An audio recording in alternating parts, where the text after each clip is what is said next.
Welcome to Get Motivated with Donato, a show designed to reach you where you are, focusing on the fact that you can be anything that you want and desire. All you have to do is get motivated. If you need a challenge in your life, then look no further. Get Motivated with Donato starts now. All right, hey everyone, welcome back to Get Motivated with your host, Dr. Donato here. And today I have a special guest that's in the book with me on Triumphant. We'll have a little image here. And I want to introduce Kathern Romero. Welcome, Kathern. Hi. How are you? I'm good. How are you? Wonderful today. So let's get started Okay. with just a little icebreaker. I always like to ask this question to people. It's just kind of interesting. If you could meet anybody past or present, who would that be and why? It would be my father. It would be my father. My biological father passed away when I was 3 years old. So I would love to know him. I can relate. My grandfather, which is my namesake, passed well before I was ever born. Yeah. So I understand that. That's, I get that. Yeah. From your perspective, and we'll get into your story and stuff, but starting off kind of at the highlights here, and what does get motivated mean to you from your perspective? From my perspective, it is letting go of the excuses. Letting go of the excuses and seizing opportunities that are in front of you. Nice. I have a really cool story of how I started with Dr. G. It actually started a year prior. Someone else had asked me to do a speaking engagement, and I missed that opportunity. And then a year almost to the date, Dr. G approached me, and I wasn't going to miss it that time. And so I jumped on it, which led to being part of the book. Nice. Yeah. So for those of you that don't know who Dr. G is, that's Dr. Garrett. He's the visionary of Triumphant that we each wrote a chapter in. And if you haven't gotten your copy yet, I encourage you to go out. There'll be a link in the description to get that. And yeah, I mean, how awesome was this opportunity, right? Yeah. We called it Triumphant, and we're talking about our triumphant stories.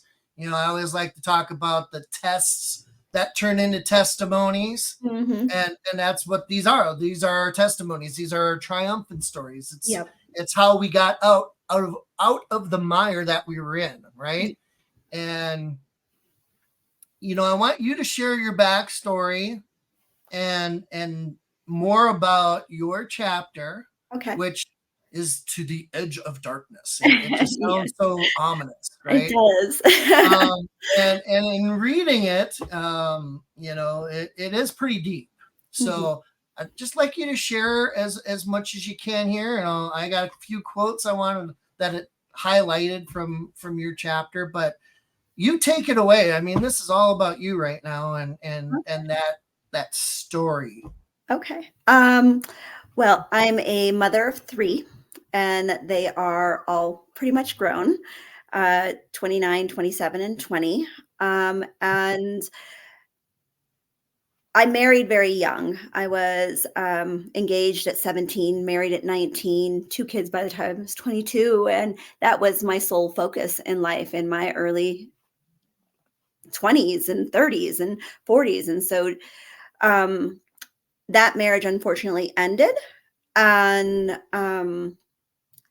when I was just about 40. And so that's when my journey of who I really was began. And it was sometimes very painful. I made some mistakes, definitely. And the story is basically kind of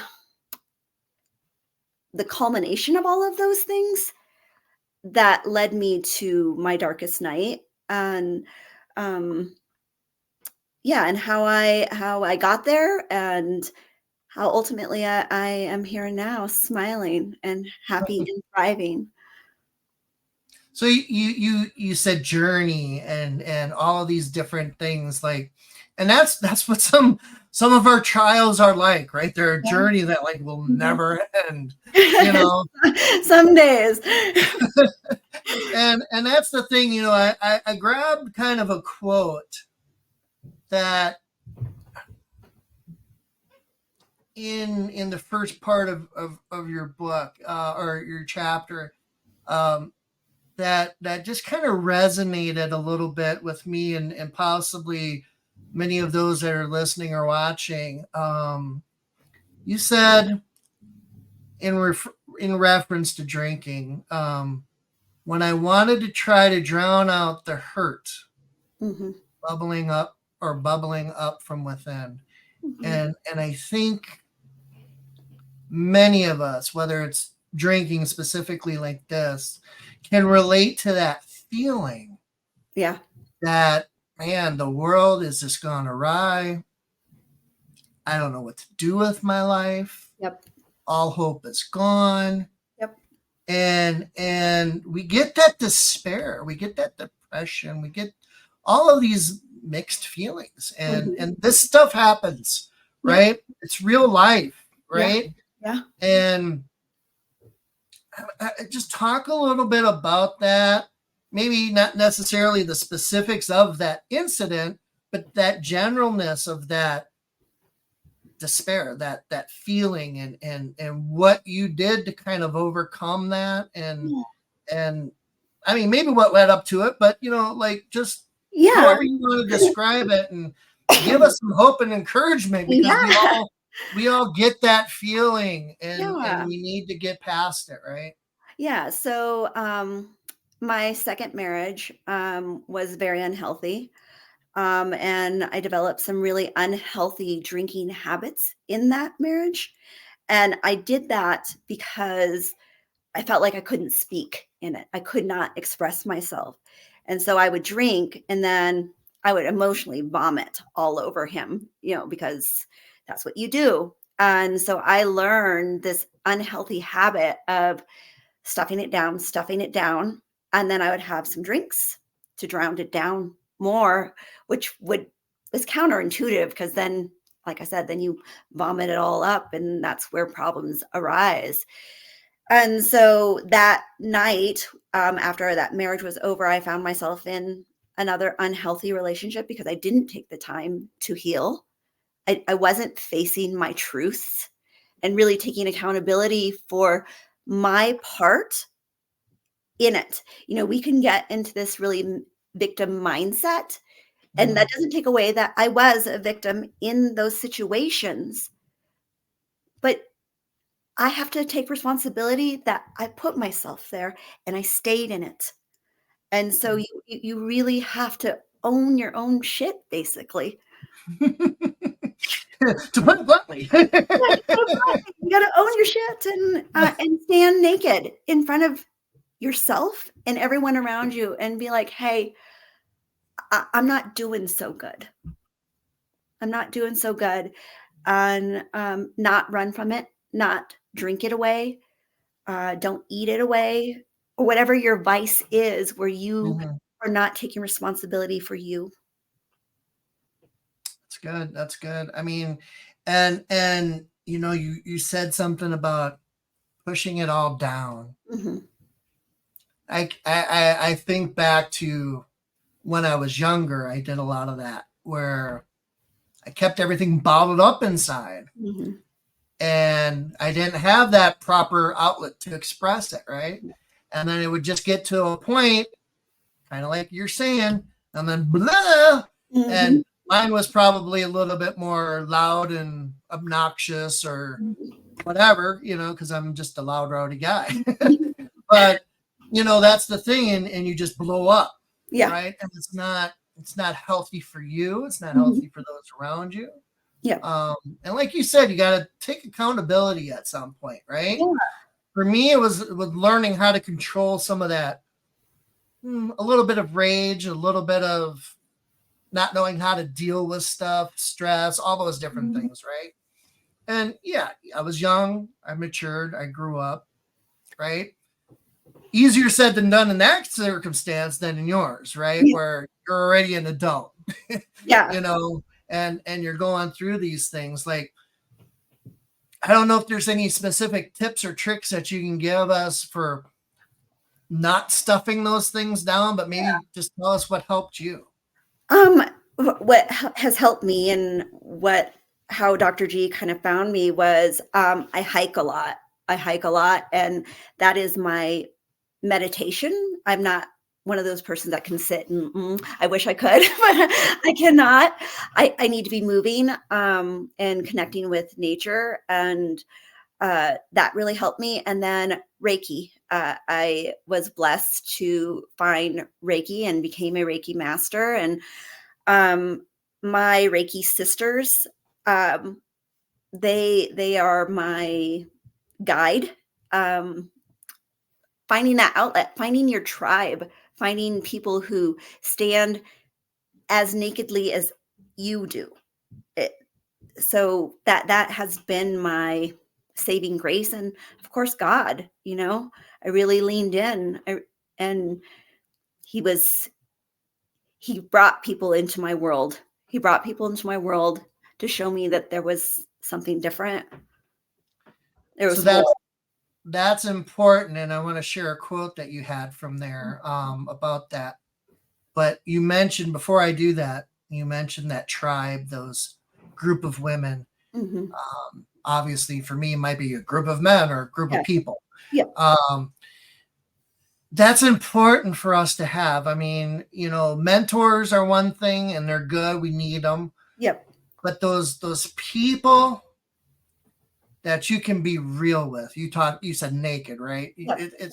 I say be real with, right? Yep. And that they can hold you accountable to stuff, Mm-hmm. and you're not going to take offense. Nope. We need those types of people in our lives, and I think that's something, one of those tips or tricks, right, that Mm-hmm. we need, right? Yeah. And so I would encourage people out there, like, find that person if you don't already have them, and get a few of them, right? And when you're having problems and issues and you're going through these tests in your lives, get that group of people around that you can, relate to, that you can confess to, that, you can share, and then they can hopefully give you some words of wisdom. Yeah. Right. You need to ultimately be accountable and that kind of thing, but it helps guide you, right? Because they've been through some stuff, right? Yeah, And everyone has. Yeah. Right. Yeah. And that's what we all need. But getting back to your quote here, I don't know if it's necessarily led you to God, but you saw God in this instant, right? Mm-hmm. It says, you see, even in darkness, there is this hope that you can sometimes flicker enough to keep you going. You pray that some miracle from God will pull you through, as much as I prayed for him to save me with a bright light of guidance. I mean, wow. If that's not reaching for God in that struggle. Yeah. Yeah. So to tell us about that. Yeah. I had those really that dark night, and then you're in this darkness, and there's that, like I say, that flicker that you hope that something's going to come save you. There's going to be a miracle in your life. And unfortunately, that's not how it always works, Like, they make a lot of movies that, oh yeah, I saw this and then I wanted to live again, but it came in little things, friends. It came in Reiki. It came in just the daily things of life that kept me going. One more day. Let me just try one more day. And again, it's that whole finding people who accepted me for me and putting down shame. I think that was like the biggest lesson. The more shame I held, darkness held on tighter. So the moment I started being real truthful with myself and being like, you know what, this is where I am. I'm not doing well. And admitting that, light came. That's good. And another part that goes along with this was this little quote: darkness needs you to be ashamed to thrive. It does. I read that. I was like, wow, that is, yeah. Yeah. I mean, you can tell us more about that and what that means to you, but I mean, you kind of did in part already. It's just, that's deep, but it's so true. It is. It is. There are a lot of things, unhealthy situations, families, yourself. When you keep silent about what's happening in your world, shame just thrives, and it will keep you there because you think you're the only one. You're the only one that's gone through that. And it's so not true. There are millions of people on this planet, and there is, I promise you, at least one other person here that relates, who can be like, yeah, me too. I've been there. I'm sorry. I'm sorry Yeah. that happened to you. So yeah, it was life-changing for me to really dig into that. And in unhealthy relationships too, they want you to be silent because they're also ashamed. So they don't want people to know that they treat you that way.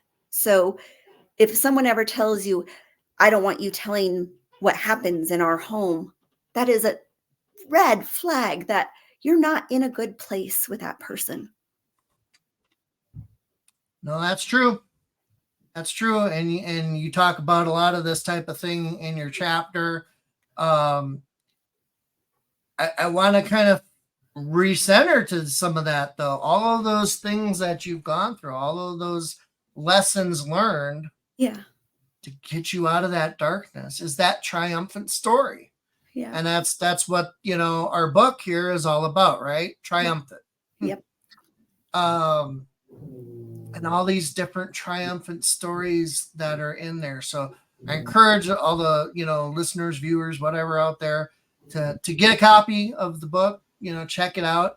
I want to talk more about some of that because you had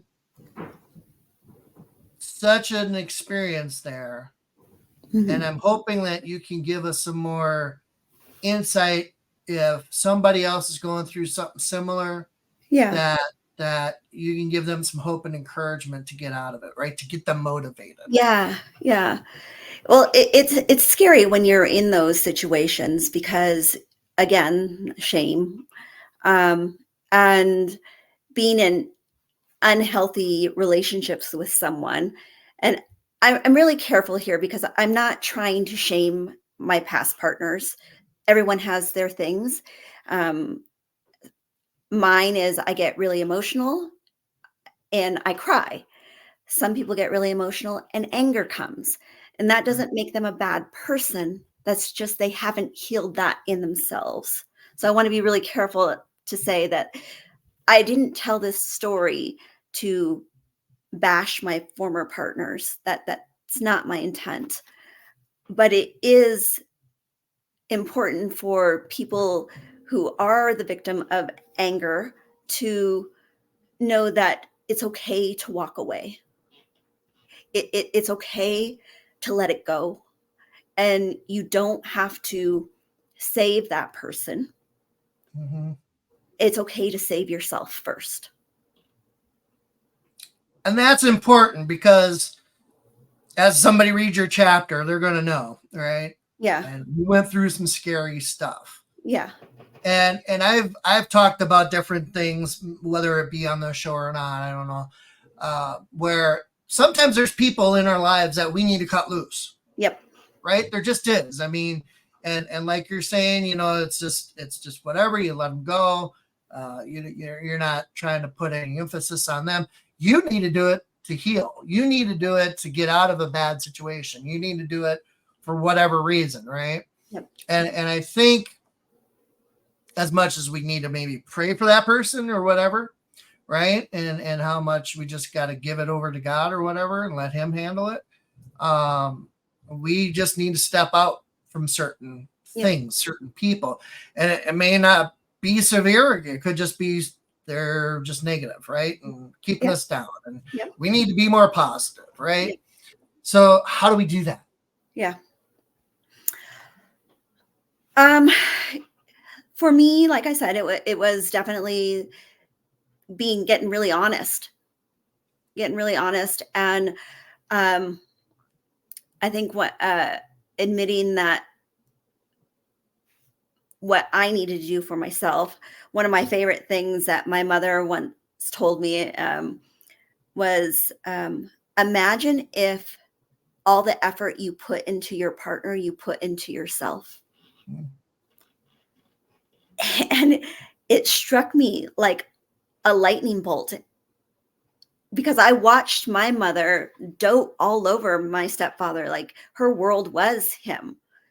And he unfortunately passed away. And to hear that from her meant something, And so it is finding the strength that you matter, and you can't give to other people unless you have fully committed to yourself. Yeah. And that's a good point. I mean, we're not being selfish by taking care of our own needs. No.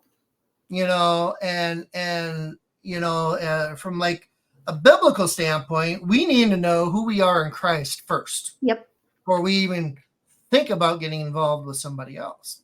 Yep. And I think like that's the thing where we really do. We need to have our own self-esteem. We need to have our own confidence. Mm-hmm. We have to be built up properly. Yep. And filled with the certain things, love, hope, joy, all those different things, before we can express them, right? Yeah. Before we are to love one another and to cherish one another and different things like that. So that's good. Your mom was dead on, right? Yeah. My mama was right. Well, and I just hope people hear that, right? And it's some hope and encouragement. So yeah. I'd like for you to just, share a little bit more about who you are. If you want to talk more about your chapter and just tell us what you do, why, or, all those different things, because you've got a lot of background. Yeah. So I'm an esthetician. I do lashes. That's kind of how I started my relationship, becoming a girl's girl. I actually grew up with mostly boys. And so I didn't relate to women for a long time until I got into the beauty industry. And God always works in mysterious ways. He's like, hey, you should do this. And I jumped at it. I didn't even know what an esthetician was. And I looked it up and I just signed up and did it.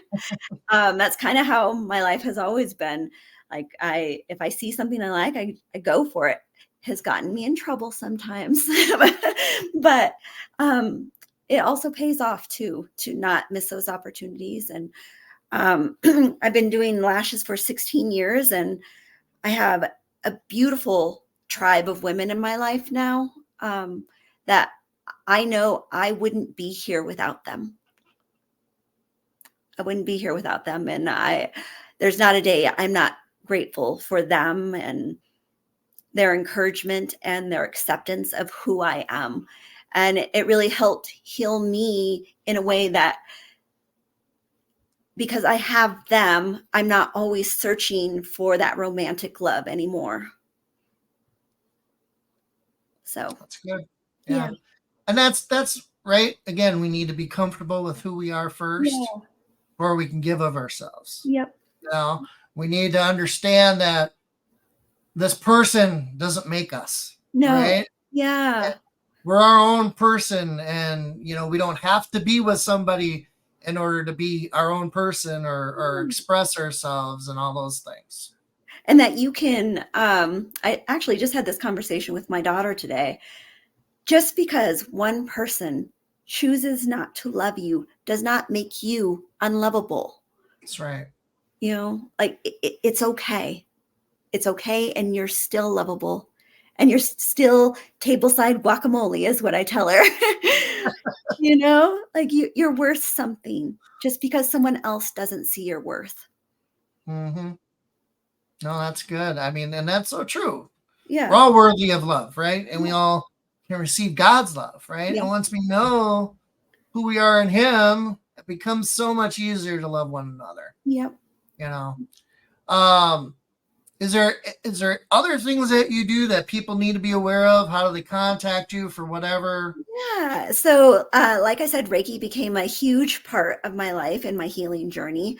I am a Reiki master, and I am diving deeper into that and starting to offer that in my practice.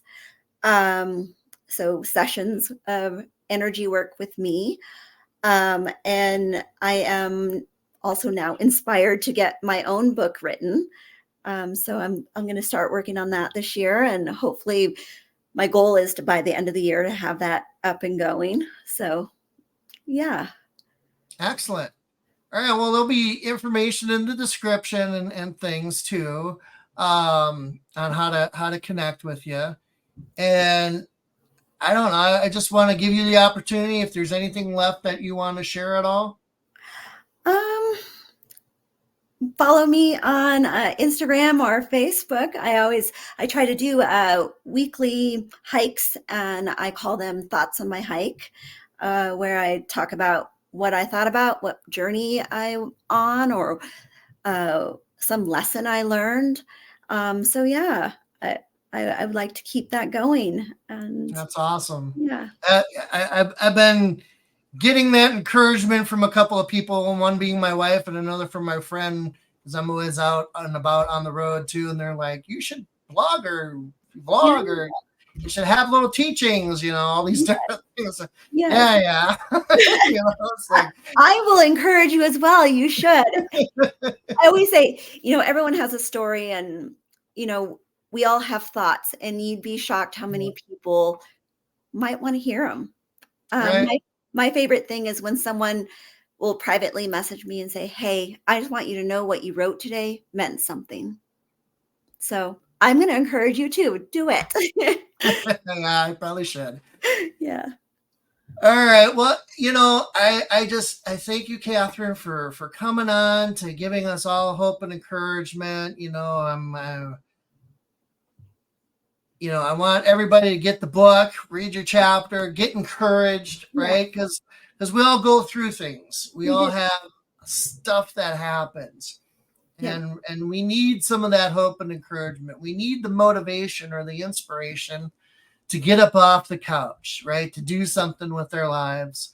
And the thing is, those tests that we go through, right? Yep. We might not know necessarily how to get out of it at the time, but as stuff happens, when we seek after God, or we get that group of people around us to help us, to motivate us, to inspire us, to give us some insights, whatever, that test turns into our testimony. It turns into our triumphant story. And now we have a responsibility to share that with others.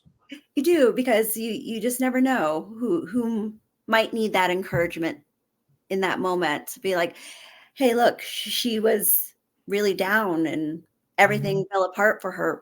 But look, that she did make the turnaround, and I can make the turnaround too. Yep. And you definitely show that. Your story inspires that. So again, just thank you for being on today. Thank you. To everyone out there, be blessed. Follow Donato on Facebook and LinkedIn at Donato Parisi, or go to donatomotivates.com. Remember, you can be anything you want and desire. All you have to do is get motivated.